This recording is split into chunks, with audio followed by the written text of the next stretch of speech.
എനിക്ക് അവിടെ സ്പേസ് ഇല്ലായിരുന്നു ഡൈവ് ചെയ്യാൻ, അല്ലാതെ ഞാൻ ഡൈവ് ചെയ്ത് ഇങ്ങോട്ടേക്ക് വന്നേ. അതെ, ഈ ഡ്രസ്സിൽ ഡൈവ് കൂടെ ചെയ്യണം. കറക്റ്റ്, ഈ ഡ്രസ്സിൽ ആയതുകൊണ്ടാണ് ഞാൻ ഡൈവ് ചെയ്യാണ്ടിരുന്നത് കേട്ടോ. അല്ലാതെ ഞാൻ ഫെസ്റ്റിവലിൽ വീണ് അതിൽ ചവിട്ടി കാലും പോയി വിക്കുകളവി വീണ് എല്ലാം കളിയാക്കിയില്ലേ? Okay. കഴിഞ്ഞില്ലേ? ശരി ചേച്ചി, മോളെ നിനക്ക് എത്ര വേണമെങ്കിൽ ഫ്ലിപ്പ് ചെയ്യാം. കിട്ടി. എങ്ങനെയുണ്ടായിരുന്നു നമ്മുടെ പിള്ളേരുടെ പെർഫോമൻസ്? ഭയങ്കര ഈസിയാണ്, നമ്മളെല്ലാവർക്കും നന്നായി ചെയ്യാറിയാം അല്ലേ ഇതൊക്കെ. നിങ്ങൾ അക്രോബാറ്റിക് അതൊക്കെ ചെയ്യോ? മറ്റേ ഇങ്ങനെ ഒരാളുടെ മുന്നിൽ കയറി ആണല്ലേ അക്രോബാറ്റിക്. തമ്പി കീഴിറങ്ങ്.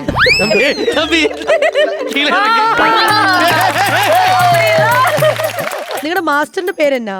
ബിബിൻ. ബിബിൻ സാർ. ഈ ബിബിൻ സാറിന്റെ കാര്യമാണ് അഖിൽ കുറെ നേരം പറഞ്ഞു. ചേച്ചി എനിക്കും ഇതെന്റെ പിള്ളേരെ പോലെയല്ലേ, കാരണം ബിബിൻ എന്റെ ക്ലാസ്മേറ്റ് ആണ് കോളേജ് തൊട്ട്. എന്നെയും പണ്ട് ഡാൻസ് പഠിപ്പിക്കാൻ വളരെ ശ്രമം നടത്തിയ ഒരാളാണ്. അപ്പൊ ബിബിനാണ് നിന്നെ ഡാൻസ് പഠിപ്പിച്ചത്. പക്ഷെ ഇപ്പോഴും അവൻ ഫീൽഡിലുണ്ട്. എന്നിട്ടും അവൻ ഫീൽഡിലുണ്ട്.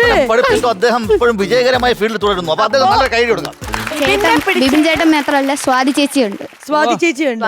അത് ബിബിന്റെ വൈഫാണ്. നിനക്കറിയില്ലല്ലോ? എനിക്ക് ബിബിന്റെ സാധാരണ നീ അങ്ങനെ കുടുംബത്തില് ഒരാളെ പറഞ്ഞാ പോരെ, ഞാൻ എല്ലാരെയും അല്ലല്ല, വ്യത്യാസമുണ്ട്. കുടുംബത്തിൽ ഒരാളെ പറഞ്ഞ പോലെ നിങ്ങൾക്ക് മമ്മൂക്കാനെ അറിയാം, എന്ന് വെച്ച് ദുൽഖറിനെ നിങ്ങൾ അറിയണമെന്നില്ല. ഇല്ല, ഞാൻ മമ്മൂക്കേ മക്കളും അങ്ങനെ പറയും. ശ്രീവിദ്യ ഇന്ന് ഓണാണ്. കീഴിറങ്ങി കീഴിറങ്ങി തമ്പി കീഴിറങ്ങി.